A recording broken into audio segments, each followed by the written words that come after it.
I've always believed that some people are meant to change your life without you realizing it's happening. They slip into your world like smoke, so quietly and so naturally that by the time you notice they're there, they've already rewired something fundamental inside you. That person for me was Ethan, but I'm getting ahead of myself. Let me start from the beginning. From the moment everything fell apart and then somehow came back together, in a way I never could have imagined. My name is Chen, and for most of my life, I've been the definition of mediocrity, not in a self-pitying way, but in a factual, observable sense. I was the kind of person that people forgot about 5 minutes after meeting me. I would sit in classrooms, and teachers would call on me, expecting me to be someone else. I would join group projects, and my contributions would be attributed to other people. I wasn't invisible. Exactly. But I was remarkably forgettable. I had a face that was neither handsome nor ugly, the kind of face that could fade into any crowd. My clothes were always practical, never fashionable. My voice was quiet enough that people had to ask me to repeat myself. Everything about me seemed designed by nature to ensure that I would never stand out, never be noticed, never be remembered. I had accepted this about myself a long time ago. By the time I started my senior year at Manchester University, I had made peace with being ordinary. I had convinced myself that there was actually something beautiful about it, something pure about existing, without the burden of being remarkable. Other people could chase fame and recognition and the constant validation that came with being noticed. I would live my life quietly, doing my work, finishing my degree, and perhaps becoming a teacher or a librarian, some profession where my invisibility could actually be useful.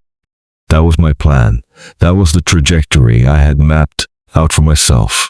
And it probably would have happened exactly like that if fate or the universe or whatever cosmic force is responsible for turning ordinary lives into extraordinary ones hadn't decided to intervene. It happened on a Monday morning during my advanced biology class. I was sitting in my usual seat, third row from the back, near the window, where I could see out onto the quad and lose myself in thought when the lecture became too dense. Professor Mitchell was discussing cellular mutation when the classroom door opened and he walked in. His name was Ethan, though I didn't know that yet. At first, I thought he was just another student who was running late.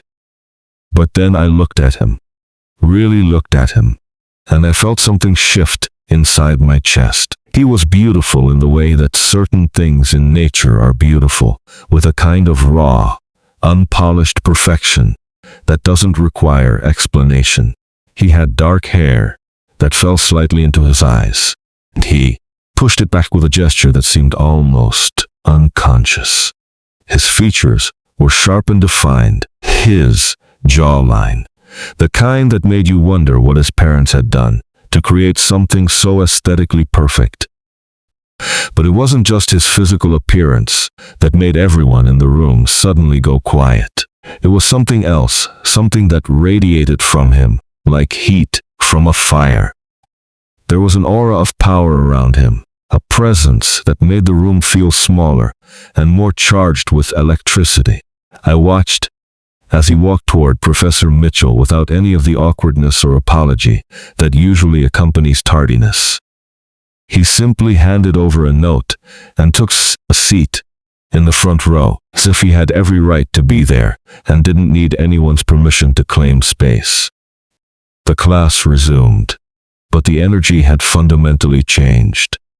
I found my eyes drifting toward him multiple times, which was unusual for me. I had never been the kind of person to get distracted by physical attractiveness. I had always prided myself on being above such surface-level reactions, but there was something about this person that went beyond mere physical appeal. It was as if he carried a story with him, one that was written in the tense set of his shoulders and the careful blankness of his expression. When the class ended and students began packing up their things, creating the usual cacophony of noise and movement that comes with the end of a lecture, something compelled me to look at him again. I watched as he gathered his things with precise, economical movements. He didn't rush, but he didn't dawdle either. He seemed to exist in his own time, his own space, separate from the controlled chaos around him. I didn't expect him to notice me. Why would he? I was the kind of person that people didn't notice. But as he stood up from his desk, he turned slightly, and for a brief, impossible moment, our eyes met. I felt my breath catch. There was something in his gaze that was both cold and incredibly intense, as if he was looking directly through all of my carefully constructed invisibility and seeing something underneath that I didn't know was there. The moment lasted only a second, probably less. Then he looked away and walked toward the door. But something had shifted. I could feel it, like the first tremor before an earthquake. I didn't know it then, but that single moment of eye contact was going to change everything about how I understood myself and my place in the world. Over the next few weeks, I started noticing Ethan everywhere. Not because I was looking for him, but because he was beginning to become part of the landscape of my daily life at Manchester University.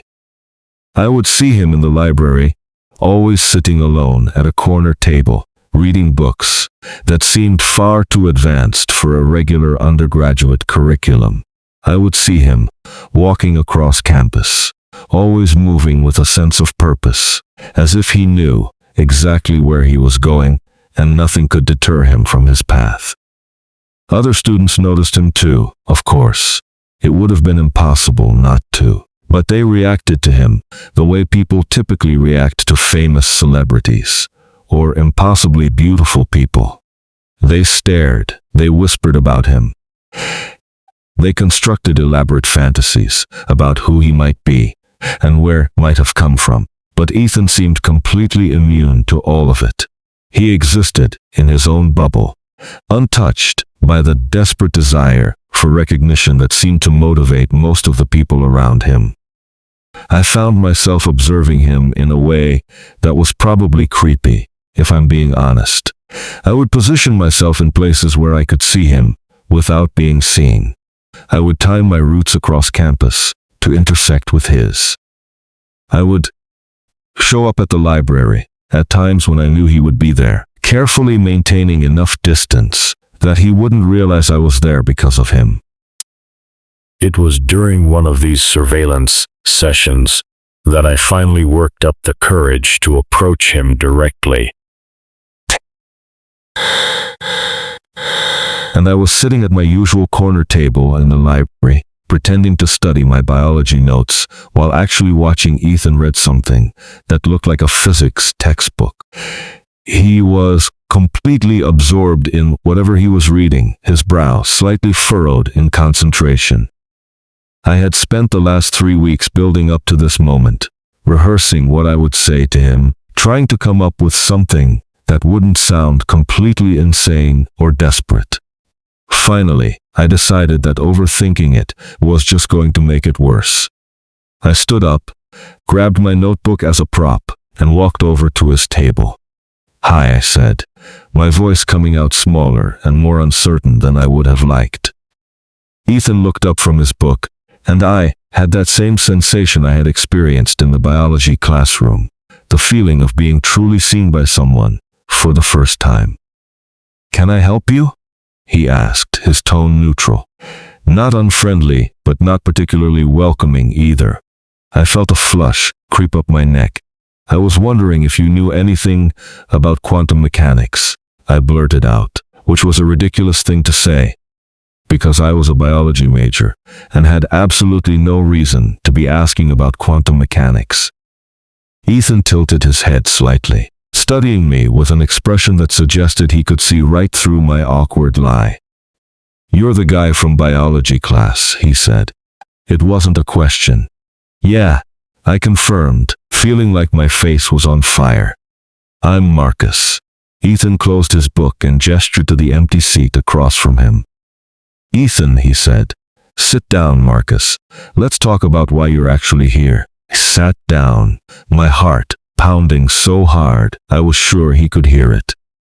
I've noticed you around campus, I admitted, deciding that honesty might be the best approach at this point, and I wanted to get to know you better. Ethan leaned back in his chair, and something in his expression shifted. It was subtle, but I caught it.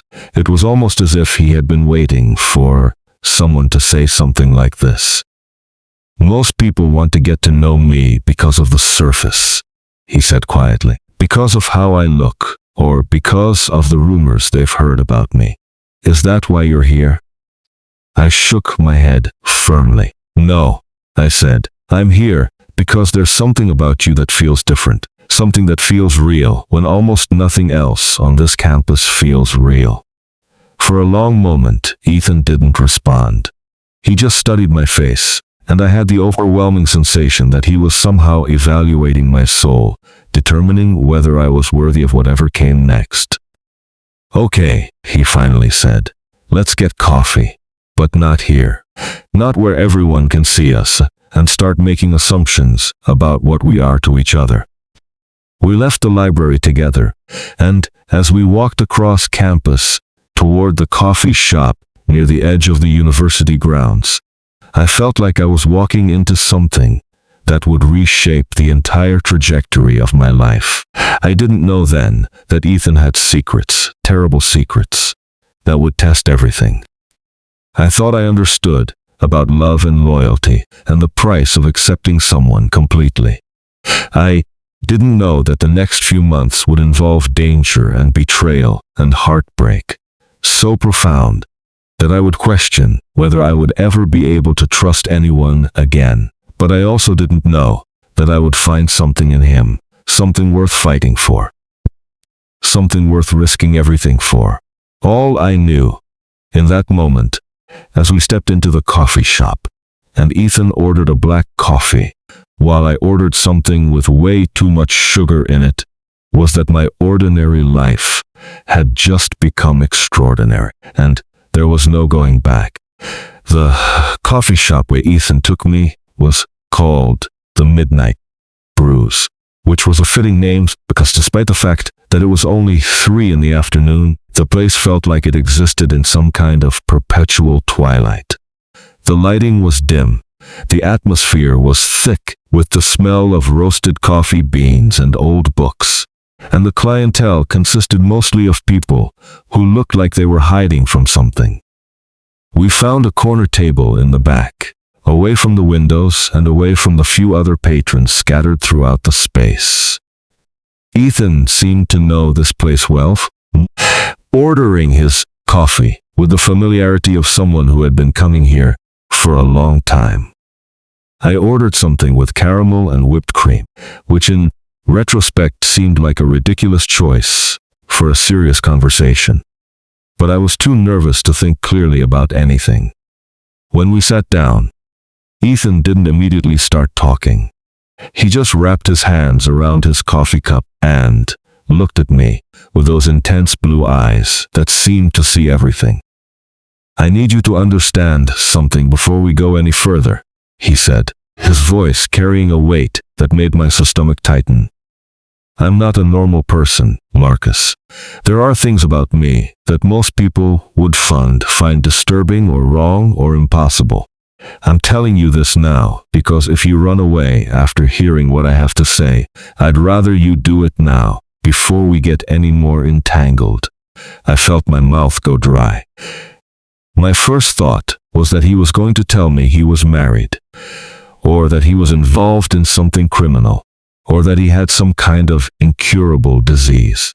But nothing could have prepared me for what he actually said. I'm an Omega, Ethan told me, his voice completely steady, as if he was discussing the weather. And before you respond to that, I need you to know that I know what that means in the world we live in. I know that Omegas are supposed to be submissive, soft, delicate. the kind of people who are meant to be protected and cared for by alphas. I know that the whole dynamic thing is supposed to work a certain way. He paused, taking a sip of his coffee. But I've never fit into that mold. I've never wanted to fit into it. I had been expecting a lot of things from this conversation, but this wasn't one of them.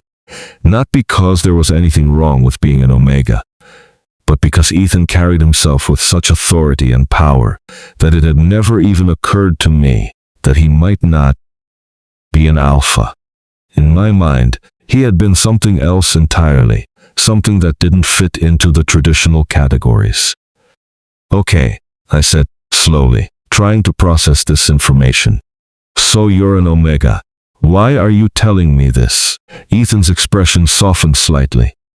Because I can smell it on you, he said, and because I need to know if you're going to be able to handle what that means. I froze. Smell what on me? Ethan leaned forward slightly. Your designation, he said, or rather, your lack of one. You're an enigma, aren't you? Not quite an alpha, not quite an omega, not a beta. Something undefined and therefore, according to most people's way of thinking, something dangerous and wrong. I felt my entire body go cold. How could he possibly know that? I had never told anyone, not even my closest friends. I had spent my entire life hiding this fact, covering it up, pretending to be something I wasn't. How did you know? I whispered. Because I've spent my entire life learning to read people, Ethan said. And because I've learned to recognize my own kind, the people who don't fit into society's neat little boxes. We recognize each other. It's like a sixth sense. And the moment I saw you in that biology classroom, I knew. I could smell it, the scent of someone who exists outside of the normal categories. I sat back in my chair, trying to process what he was telling me. All of my carefully constructed lies, all of the work I had put into appearing normal and forgettable. And this beautiful stranger had seen right through all of it from the moment we made eye contact. What do you want from me? I asked. Ethan reached across the table and took my hand. His touch was warm and steady, and I could feel something almost electric pass between us at the contact. I want you to be honest, he said. I want you to stop pretending to be something you're not. And most of all, I want you to understand that there's nothing wrong with being what you are. You're not broken. You're not a mistake. You're just different. And different is actually beautiful if you're brave enough to accept it. We sat there in that coffee shop for hours, talking about everything and nothing. Ethan told me about his own journey of self-discovery. About how he had spent years trying to be what people expected him to be before he finally decided that he was going to live his life on his own terms, regardless of what society thought about it. He told me about the pressure he had faced from his family, from the alpha males who had expected him to fall into their arms, from the entire world that seemed determined to fit him into a role he had never wanted to play. I, in turn, started opening up about my own experiences. I talked about what it had been like to not fit into any category, to exist in a kind of liminal space where you didn't belong anywhere. I talked about the loneliness of it, the constant fear that someone would figure out what I was, and that I would be rejected or pitied or treated as some kind of scientific curiosity. By the time the sun had started to set and the midnight brew was beginning to fill up with its evening crowd, I felt like I had known Ethan my entire life. There was something about him that made honesty feel easy, natural, even necessary. When he finally suggested that we leave, I followed him without question, without even thinking about where we might be going, or what the implications of spending more time with him might be. He took me to his apartment, which was located in an old Victorian building on the edge of campus. The apartment itself was surprisingly beautiful, filled with books and artwork and furniture that suggested someone with sophisticated taste and enough money to indulge it. But what struck me most was how much it reflected his personality. Every object in the space seemed to tell a story, seemed to reveal something about who he was and what he cared about. There was a painting of a storm over an ocean, dark and turbulent and beautiful. There were bookshelves filled with literature in multiple languages. There was a record player with a collection of vinyl that spanned decades and genres. "This is where I live," Ethan said, almost unnecessarily, as if he was inviting me into the most intimate part of himself.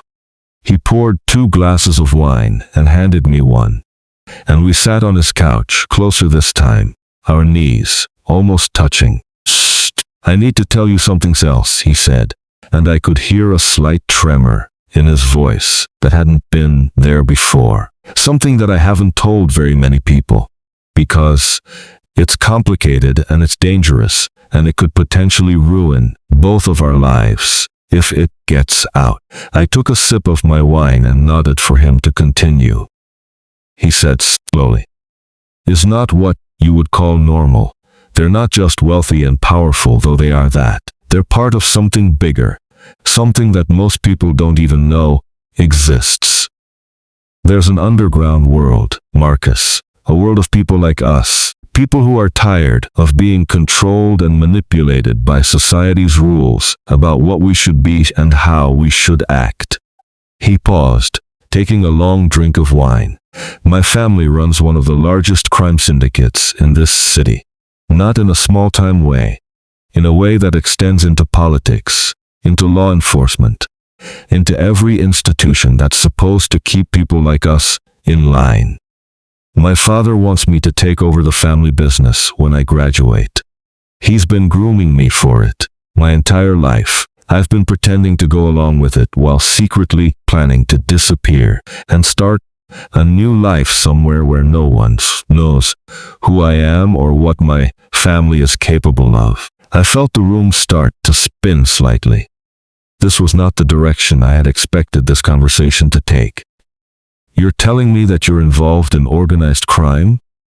I asked, trying to keep my voice steady. "Not involved yet," Ethan said. "But yes, that's the family legacy I'm supposed to inherit. And the reason I'm telling you this is because I'm about to do something that's going to make me a target. I'm about to betray my family in a way that they won't forgive. And I need to know if you're going to be able to handle that, if you're going to be strong enough to stand beside me when everything falls apart." I realized in that moment that I was standing at a crossroads. I could walk away right now, could pretend that this conversation never happened, could go back to my quiet, invisible life and never think about Ethan again. Or I could take a leap into something completely unknown, some that might destroy me, but that might also transform me into something greater than I had ever imagined possible. I set down my wine glass, reached over, and took Ethan's hand. "Tell me what you need me to do," I said simply. And in that moment, I sealed my fate. The next morning, I woke up in Ethan's bed with no clear memory of how I had gotten there. Not that anything inappropriate had happened. We had simply talked through the night, holding each other, as Ethan revealed more and more about the darker aspects of his life and his family. By the time the sun came up, I knew more about organized crime, money laundering, and the corrupt networks that ran through our city than I had ever wanted to know. Ethan was already awake, standing on the balcony of his apartment, with a cup of coffee, looking out at the city below, with an expression that was equal parts contemplation and dread. I joined him, wrapping a blanket around myself against the early morning chill. "My father wants to meet you," he said without preamble. "I told him about you last night." I felt my stomach drop. "How did you tell him about me? What exactly did you say?" Ethan turned to look at me. "I told him that you're someone important to me, and that I need him to understand that you're going to be part of my life going forward." He didn't take it well. "What do you mean, he didn't take it well?" I asked, a note of panic creeping into my voice. Does he know what I am? Does he know that I'm an enigma? He doesn't know about your designation, Ethan said. I wouldn't betray you like that. But he knows that you're not an alpha, and that's enough to make him suspicious. In his world, omegas should be with alphas. That's the natural order. Anything else is a deviation from the plan. I walked back inside, suddenly feeling too exposed on the balcony. So what happens now? I asked. Now, Ethan said, following me inside. I need to introduce you to him, and I need to make it seem like you're someone worth knowing, someone worth protecting.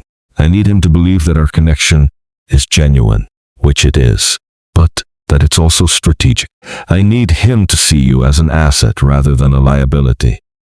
Over the next few days, Ethan coached me on how to present myself to his father.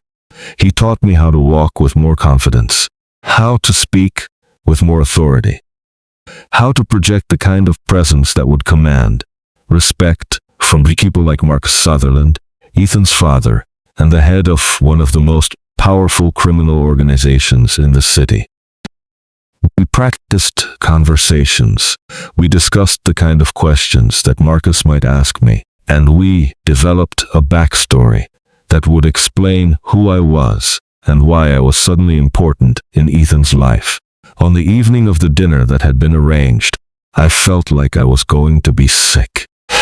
I stood in front of the mirror in Ethan's apartment, wearing the expensive suit that he had bought me, and I couldn't recognize the person staring back at me.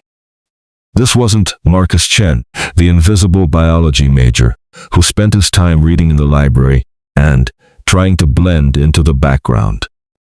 This was someone else entirely, someone polished and dangerous and capable of deceiving a man who had built an empire on his ability to read people and understand their deepest motivations. You look perfect, Ethan said, coming up behind me and wrapping his arms around my waist. You look like someone who belongs in my world. But I didn't feel like I belonged. I felt like a fraud, like an actor who had been asked to play a role that was far beyond his abilities. What if he sees through me? I asked. What if he figures out that I'm just pretending? Ethan turned me around to face him. Then we'll deal with it together, he said simply. But he won't. He'll see what we want him to see, because we'll make him see it. The secret to surviving in my father's world is confidence. If you believe the lie, he'll believe it too.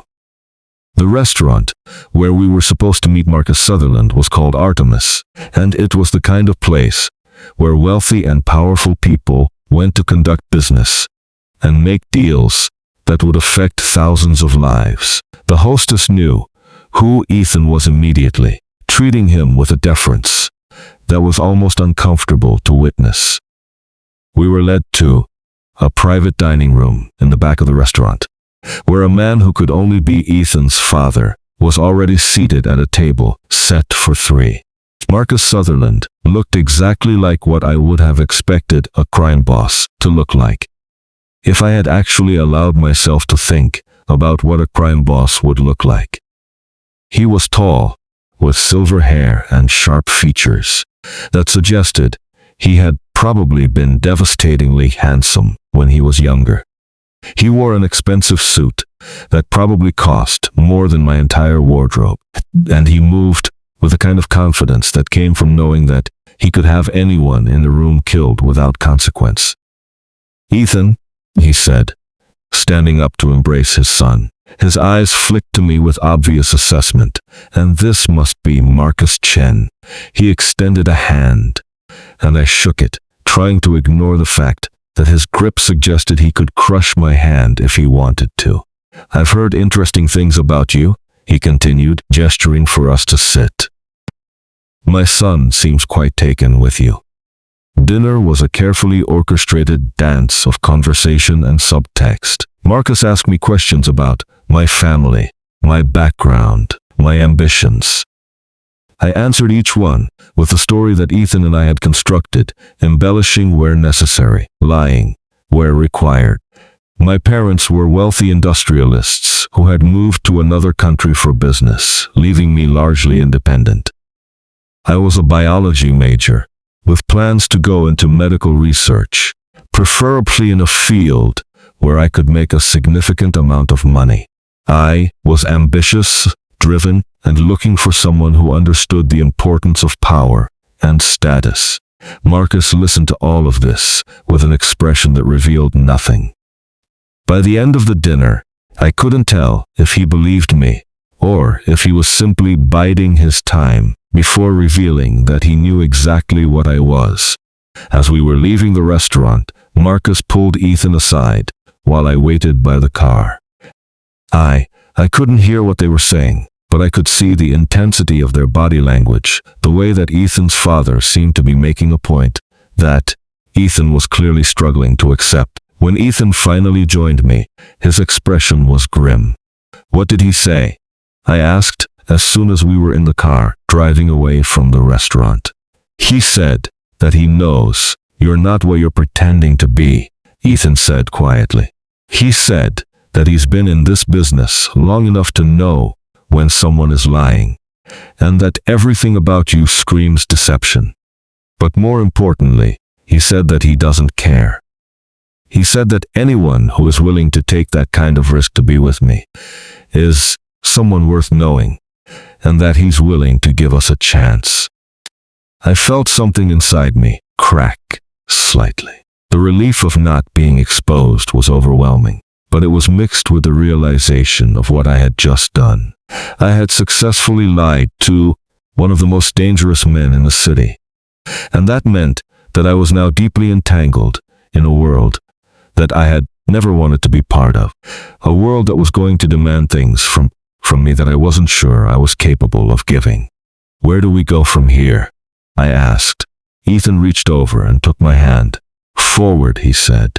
"We go forward, and we hope that my father's mercy holds out longer than his patience runs out." 3 months after that dinner, my life had transformed so completely that I sometimes felt like I was living someone else's existence. I had moved into Ethan's apartment, effectively abandoning my dorm room and my previous life as an invisible biology major.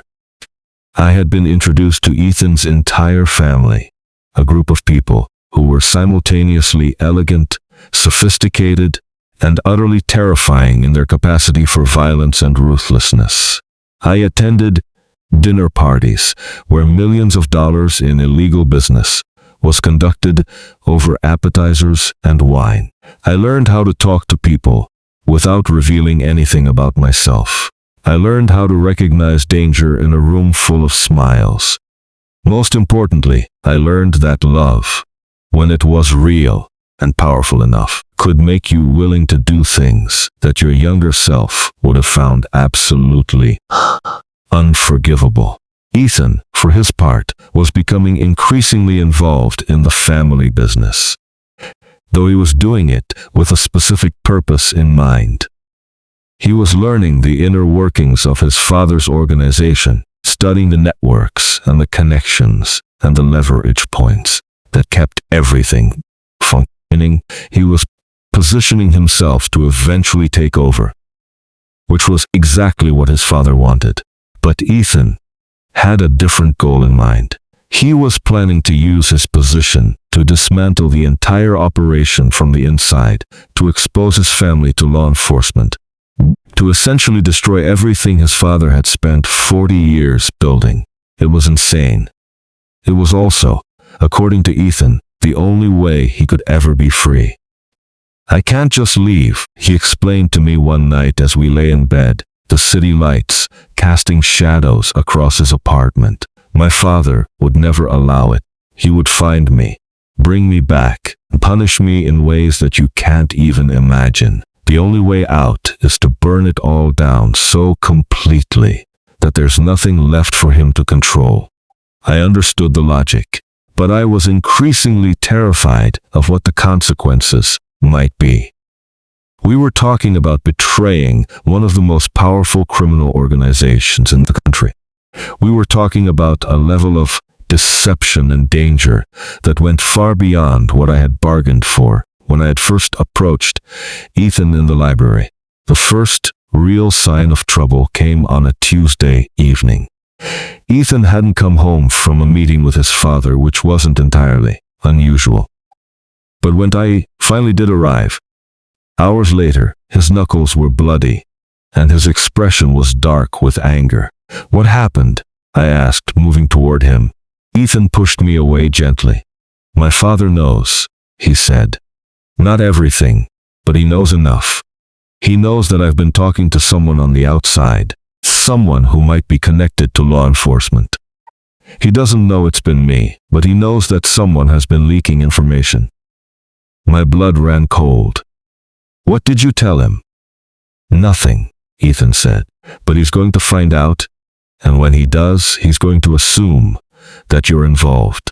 He's going to think that you seduced me specifically to get information about the organization. Did you tell him that I'm not?" Ethan looked at me with an expression of such deep sadness that it broke my heart. "I couldn't," he said, "because that would be even worse. If he thinks you're part of the operation, he might keep you alive.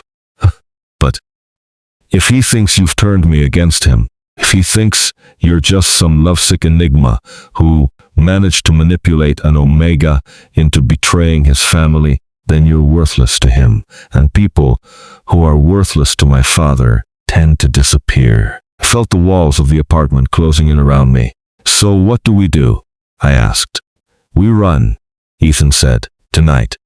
We take what we can carry, and we disappear. I have money hidden away, identities set up, safe houses in places where my father's reach doesn't extend. We're going to leave, and we're going to start a new life.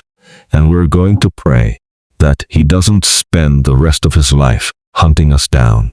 The next few hours were a blur of activity. We packed essentials into 2 duffel bags. Ethan transferred a significant amount of money to accounts that his father didn't know about. We left the apartment that had briefly felt like home. Ethan drove, while I sat in the passenger seat, watching the city I had spent my entire life in slowly disappear in the rearview mirror. We drove all night, stopping only for gas and coffee. By the time the sun came up, we were several hours away from the city, driving toward the coast. "Where are we going?" I asked. "There's a house," Ethan said, his voice rough with exhaustion. "My mother owned it before she died. My father doesn't know about it. It's isolated. It's completely off the grid. It's the only place I think we might actually be safe." We arrived at the house around noon. It was a small cottage perched on a cliff overlooking the ocean, beautiful and lonely and perfect for 2 people who needed to disappear from the world. Inside, the house was surprisingly clean, as if someone had been maintaining it despite the fact that Ethan's mother had been dead for 5 years.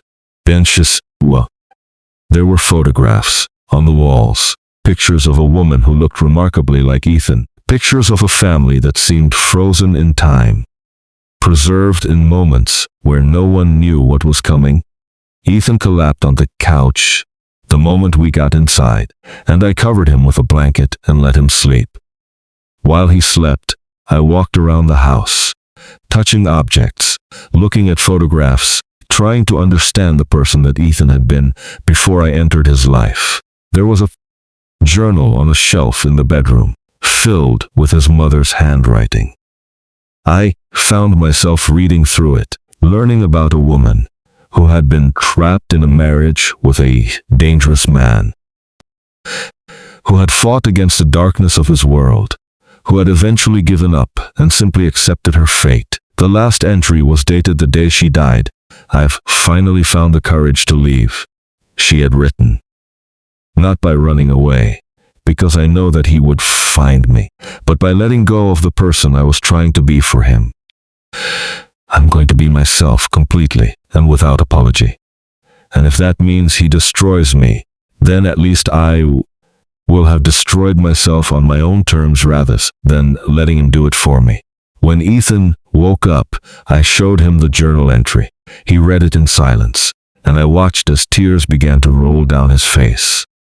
She understood, he said quietly. She knew that sometimes the only way to win is to be willing to lose everything. That night, for the first time since everything had become complicated and dangerous and terrible, Ethan and I made love. It was tender and desperate, and filled with the kind of intensity that only comes when you're aware that your time together is limited, that danger is closing in, and that there's no guarantee that you'll get it tomorrow. Afterward, we lay in bed, tangled together in the darkness, and Ethan whispered, "I'm sorry for dragging you into this." I kissed his forehead and told him the truth. "I'm not sorry," I said. "I'm terrified, and I'm probably going to spend the rest of my life looking over my shoulder. But I'm not sorry, because being with you, even like this, is better than spending another moment invisible." 2 weeks passed in the cottage, and in that time, Ethan and I tried to pretend that the rest of the world didn't exist. We took long walks along the cliff edge, watching the ocean and talking about the future we might have if we could somehow escape the shadow of his father's reach. We cooked meals together in the small kitchen, discovering that we had compatible tastes and compatible rhythms when we moved through space together. We made love and talked, slept at, and existed in a bubble of fragile happiness that we both knew was ultimately unsustainable. The world, however, had other plans. It started with a phone call. Ethan's encrypted cell phone rang at 3 in the morning, pulling us out of sleep. When he answered, his entire body went tense. I watched as his face drained of color, as he listened to whatever was being said on the other end with an expression of mounting dread. When he finally hung up, he turned to me, and I knew that whatever peace we had managed to construct was about to come crashing down. "It's my brother," Ethan said. "He's been arrested. They've been interrogating him for 6 hours, and he's starting to crack. My father thinks that if he doesn't give up my location within the next 12 hours, he's going to execute him." I felt my heart stop. "What are you going to do?" I asked, even though I already knew the answer. Ethan got out of bed and started throwing clothes into a bag. "I'm going to turn myself in," he said. "I'm going to give myself up to my father. Tell him that I've come back because I realized how insane my plan was, and try to convince him to let my brother live." "He'll never believe you," I said. "He'll kill you the moment he has the chance." "Probably," Ethan agreed. "But I can't let my brother die because of choices I made. I just can't do it." I grabbed his arm, trying to physically stop him from leaving. "Then let me come with you," I said. "Let me help you." Ethan pushed me away, gently but firmly. "No," he said.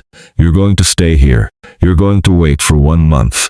If I haven't contacted you by then, I'm going to take the money I've hidden here, and you're going to disappear.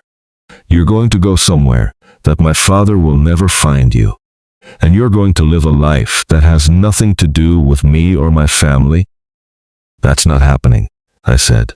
"I'm not leaving you." Ethan stepped into me, cupped my face in his hands, and kissed me with such intensity that it felt like he was trying to imprint himself on my memory forever.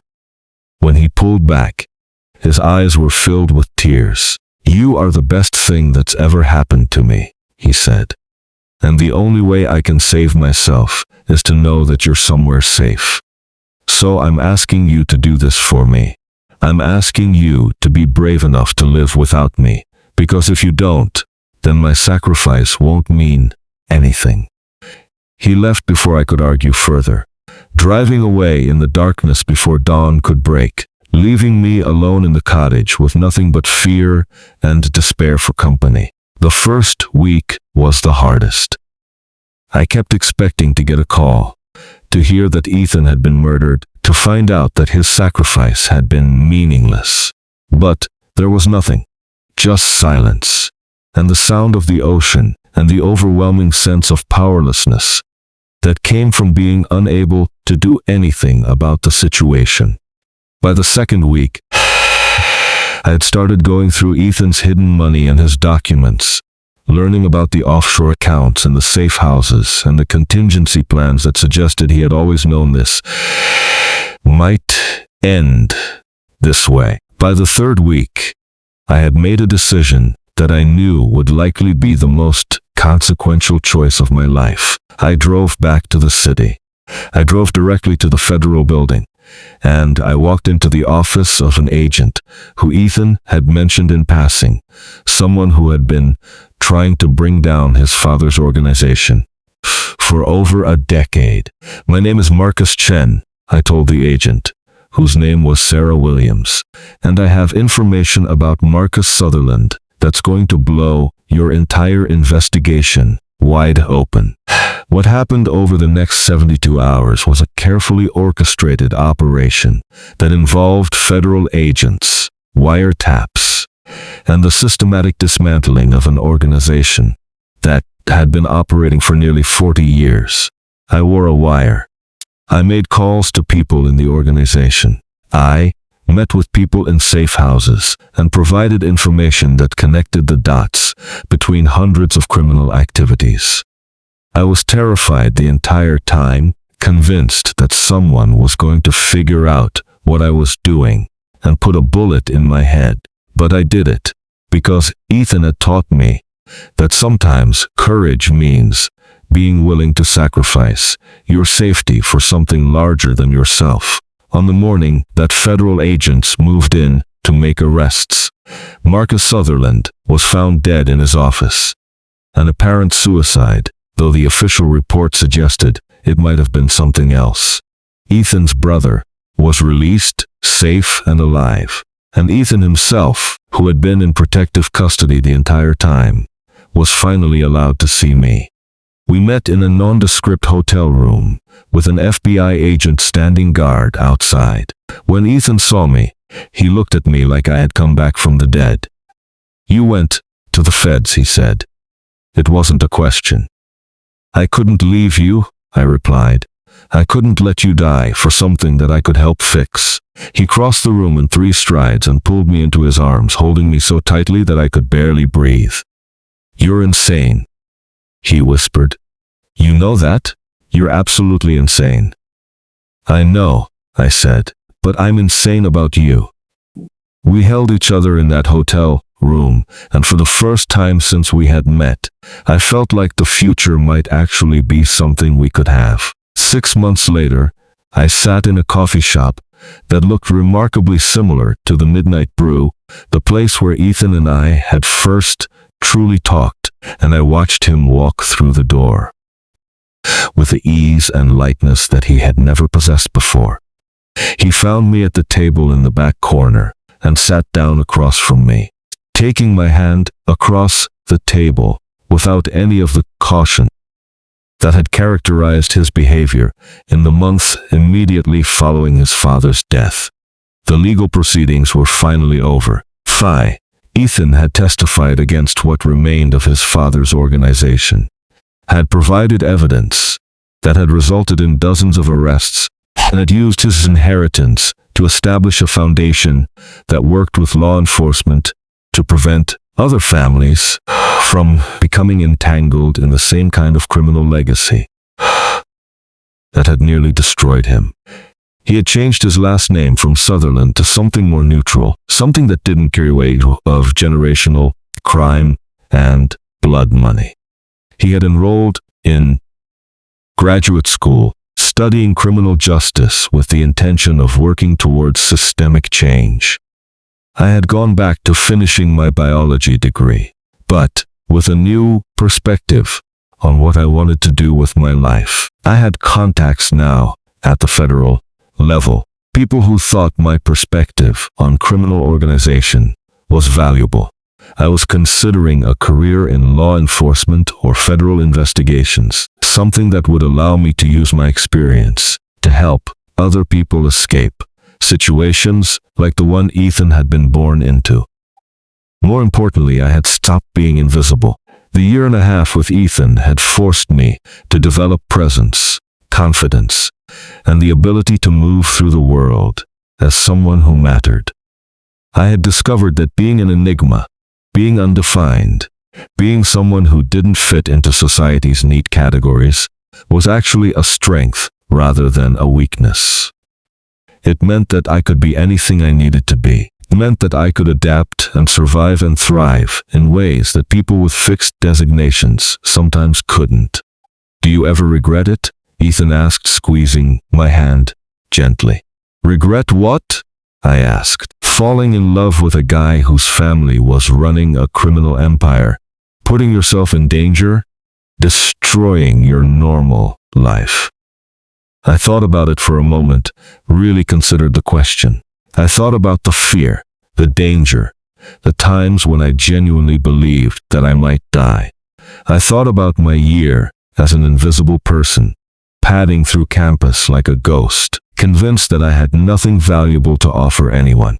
I thought about the person I had been and the person I had become. "No," I finally said, "I don't regret it. Because it led me to you. And it led me to a version of myself that I actually like. Sometimes, the most beautiful things come wrapped up in danger and terror and the willingness to risk everything for love. And you were worth risking everything for." Ethan smiled, and it was the kind of smile that contained entire lifetimes of understanding and acceptance and love. "I'm glad," he said, "because I'm definitely not letting you go. Ever." We sat together in that coffee shop for hours, talking about the future we were building, the house we wanted to buy, the life we were going to create together, now that we were finally free of the shadows that had haunted us. Outside, the city moved on around us, thousands of people living their lives, many of them invisible, like I had been, carrying their own secrets and their own pain. But inside that coffee shop, there was light and warmth, and the kind of love that had survived danger and betrayal, and the very real possibility of death. As the sun set over the city, casting everything in shades of gold and amber, Freich reached into his jacket and pulled out a small box. My breath caught. "I know this is traditional and probably incredibly cliché," he said, "but I don't care. I want to spend the rest of my life with you, Marcus Chen, enigma and federal informant, and the bravest person I've ever met. Will you marry me?" I said yes before he could even finish opening the box, pulling him across the table to kiss him, while the people around us started to clap and cheer. And I realized, in that moment, that sometimes the invisible person is actually the one who becomes most visible. Sometimes the person who doesn't fit in anywhere finds a place where they belong.